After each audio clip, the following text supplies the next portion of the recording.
Hi folks, this is Jim Stringer coming to you directly from the music room in Austin, Texas, with another TwangGuru talk, this time the game of the name, chord naming, part 1.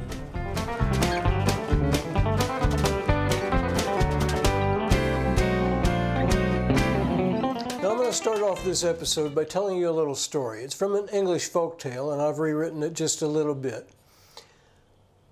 Here's how it goes. A girl once went to a job fair looking for employment. Finally, a funny-looking guy came by and said he worked from home, at least during the pandemic, but he had some office chores that she could perform. When she showed up the next day for work, he told her that she would have to learn some things because he had his own names for things.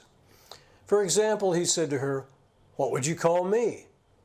"Well, sir, or Mr., or whatever you like," she replied. "No," he exclaimed, "you must call me boss of all bosses." "And what would you call this?" pointing to a sofa near the far wall. "Well, couch or maybe divan," she offered. "No," he insisted, "that is my barnacle, and you gotta call it that." "Now what would you call these?" she continued, pointing to his pants. "Well, trousers or whatever you please, sir," she asked a little timidly. "No, again, you must call them squibs and crackers." "Okay," she agreed while checking for the nearest exit. Then he pointed to his cat and he said, "And what would you call her?" "Well, maybe Kitty or Cat or whatever you want, sir." He shouted, "No, you must call her White-Faced Simony." "And now," he continued, indicating the fire in the small fireplace, "what would you call this?" "Well, I guess fire or flame or whatever." "You must call it hot cockalorum. And what's this?" he went on, pointing to the water. "Well, water, H2O, she ventured. "No," he responded, "that is pondalorum. That's its name." "And what do you call all this?" he said, indicating the entire house. "Your house, dwelling, domicile," she guessed, "or whatever you please, sir." "You must call it High Topper Mountain. Now I'm going to my barnacle for an afternoon nap. You can busy yourself by famboling these barry wafers," which she took to mean filing some papers. A little bit later, White-Faced Simony got a little close to the fireplace and she shouted to her strange boss, "Boss of all bosses, get off your barnacle and pull up your squibs and crackers, because White-Faced Simony got a spark of hot cockalorum on her tail, and unless you get some pondalorum quickly, High Topper Mountain will be all on hot cockalorum." That's all. Now, this episode is about naming chords, and the reason for presenting that story is that you can call chords whatever you want to. You could have, Betty and Fred and Ethel and Lucy, but it wouldn't be very meaningful. First of all, it doesn't tell anybody else what you're thinking of. Secondly, it doesn't remind you of anything about why you're playing that chord. So there's two things that I'm going to look at. One is how to name chords and a comprehensive method for deriving the chord name. And the second one is I'm going to go through and look at voicing and why the name of a chord is not simply enough. I'm going to use the chord solo that I presented a couple of weeks ago on My Foolish Heart, and this is on the TwangGuru talk already. You can look it up. And here's the first 5 chords, which I'm going to look at.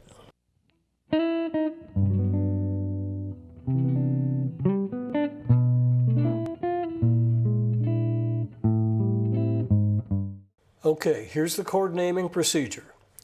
Before we start this, it would probably be a good idea to go back and review modes. In particular, the Ionian mode,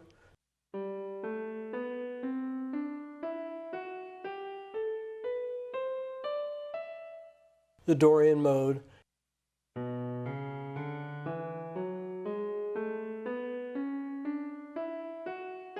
and the Mixolydian mode.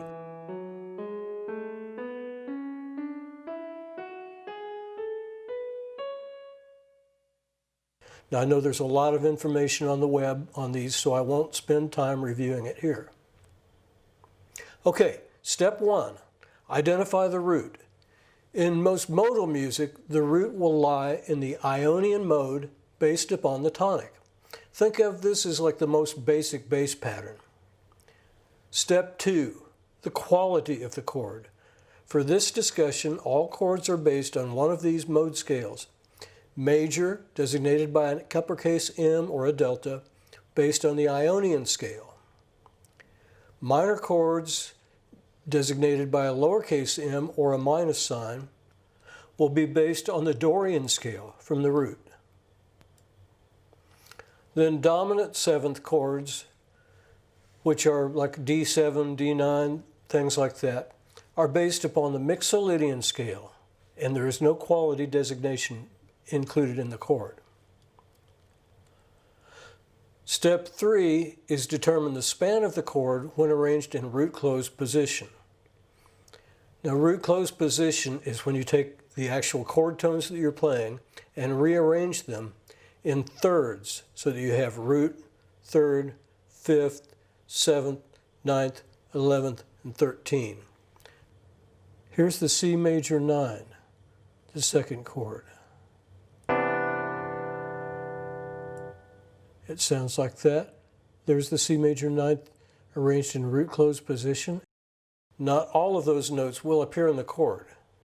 The span is then the interval between the root and the highest note of the chord.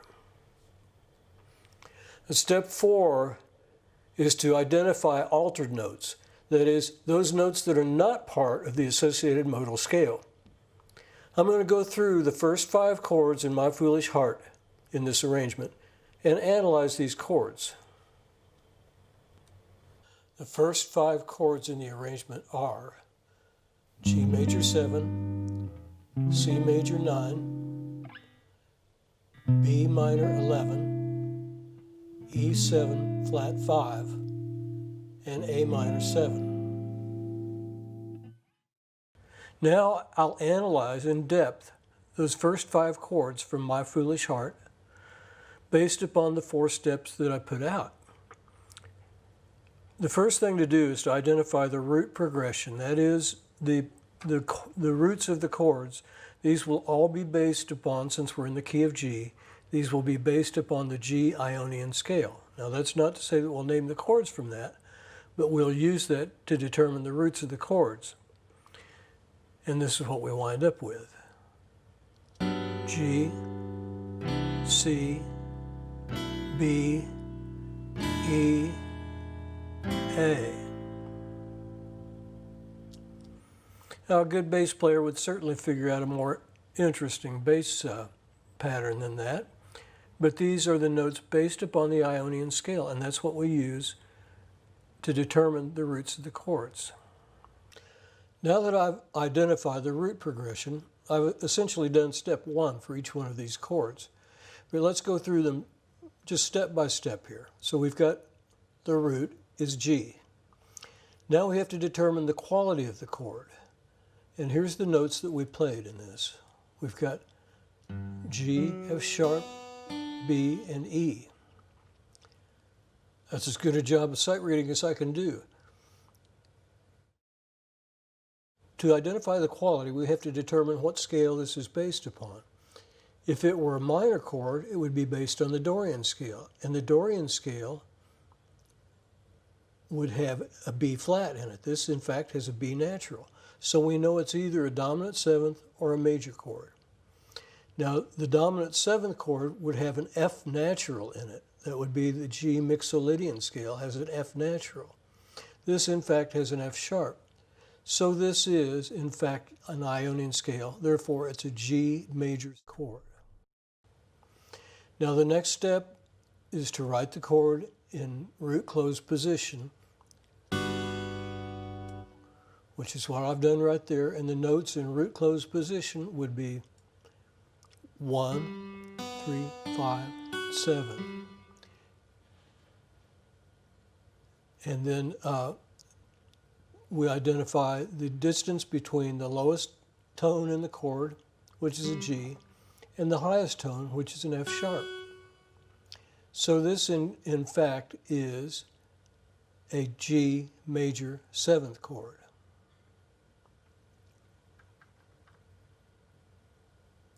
I'll move along now to the next chord, which is a C.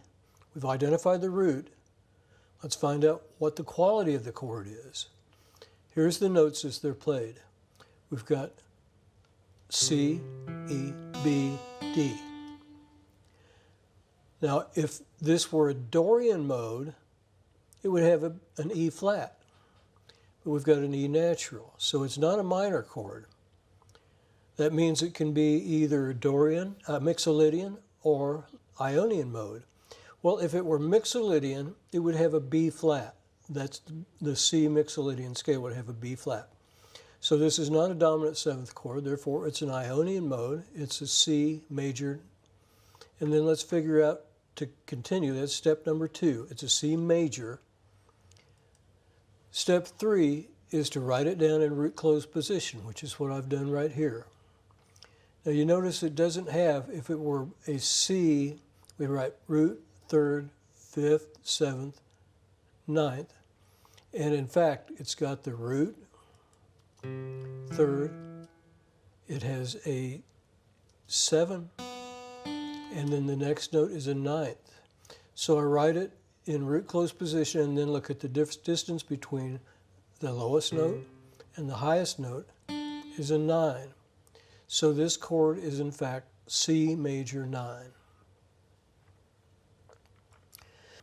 So next is the B chord.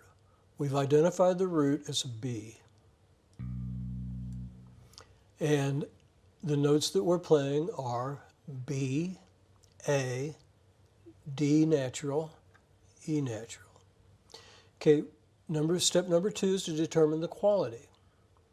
If in fact this was a minor chord or major chord, it would have a D sharp. But in fact it's got a D natural. So we know right away this is neither a dominant seventh nor an Ionian chord.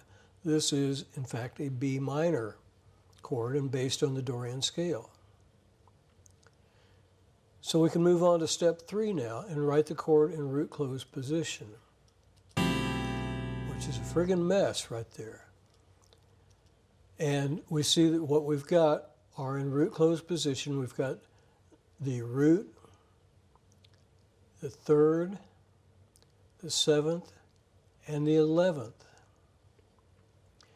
So we write those, having written them in root closed position, we identify the lowest note is the B, the highest note is the E, which is the 11th. So this is a B minor 11th chord. Moving on to this E chord.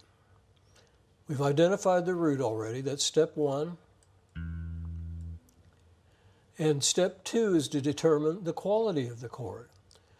Now this chord is a little tricky because, as you can see, the lowest note in this chord is a B flat. Now it's very tempting, and this is one of the points I'm making here, is very tempting for people to say, okay, this is a B flat chord of some sort.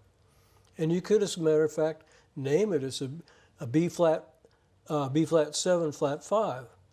But that doesn't tell you as much about how this chord functions in the song. So we apply Occam's razor using the simplest rule that we can, which is that this is an E chord because that's part of the G Ionian scale. So this is functioning as it's going to function as a 5 chord to the A, which is up next. And you can argue all day about what that's doing. But let's identify the quality of the chord. Now, it's not a Dorian scale because a Dorian scale would have a G natural. This, in fact, has a G sharp. Now, to ask whether it's an Ionian scale, if it were an Ionian scale, it would have a D sharp. The E Ionian scale has a D sharp in it, so this has an E natural. So therefore, it's an E Mixolydian scale. And we've got, when we write it in a root closed position, we find that we've got root, 3rd. Now the 5th would be a B, but we don't have a B in this chord.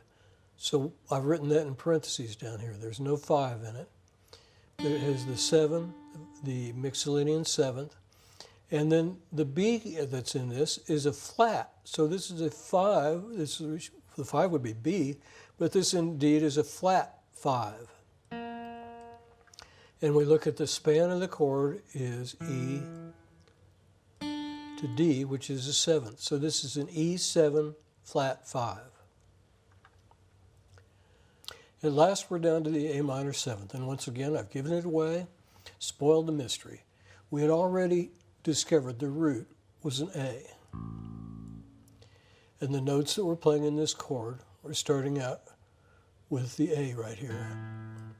And then we have G, C, and E, which are respectively 1, 7, 3, and 5. Now, the mode on this is relatively easy because it can't be either a dominant Mixolydian scale, nor can it be an Ionian scale, because they would have, instead of the C natural, they would have a C sharp. So this is immediately identified as a Dorian mode chord. When I write it in root closed position, I wind up with the root C, with the root A C, E, and G. And easily enough, I write the lowest note and the highest note, and I've got a span of a 7th. So this is an A minor 7th.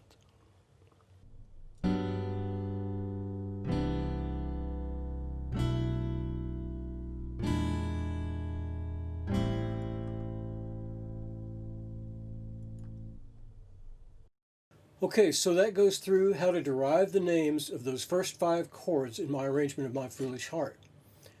That can't be the entire story, though, because otherwise this, an E major 7, which contains 1, 3, 5, major 7, would sound exactly like this, which contains 1, 3, 5, major 7. One very dissonant sounding, the other one, you know, quite